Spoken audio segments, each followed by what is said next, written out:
ये बात तो हम सभी को पता है कि ब्रिटिश रूल के वक्त बहुत ज्यादा डिस्क्रिमिनेशन होता था। किन लोगों को बहुत ज्यादा राइट्स मिलते तो किसी को बिल्कुल भी नहीं, और इसीलिए कॉन्स्टिट्यूशन के मेकर्स लेके आए article 14। Welcome back to the series of fundamental rights. Article 14 के दो मेन पिलर्स हैं। First, equality before law.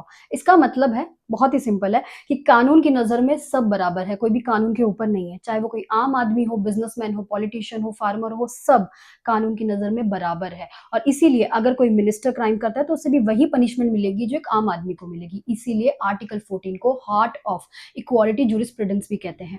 और ये जो कॉन्सेप्ट है ना, ये ब्रिटेन के एक जूरिस्ट जिनका नाम है एवी डाइसी, उनके रूल ऑफ लॉ से हमने इसे अडेप्ट किया है। और दूसरा पिलर है इक्वल ट्रीटमेंट ऑफ लॉ। इसका मतलब सिमिलर सिचुएशन में सेम ट्रीटमेंट प्रोवाइड करना, और जैसे ही सिचुएशन अलग हो तो उनके लिए लॉ अलग रूल्स बना सकती है। इसीलिए हम देखते हैं कि रिजर्वेशन एग्जिस्ट करता है, वुमेन एंड चिल्ड्रन के लिए स्पेशल प्रोटेक्शन एक्ट्स होते हैं, वेलफेयर स्कीम्स एग्जिस्ट करती है। पर ये जो चीजें एग्जिस्ट कर रही है, ये डिस्क्रिमिनेशन नहीं है। ये गवर्नमेंट इसे बोलती है रीजनेबल क्लासिफिकेशन। इसका मतलब ये है कि ये जो डिफरेंसेस क्रिएट हो रहे हैं, ये जस्ट एंड फेयर मैनर में हो रहे हैं।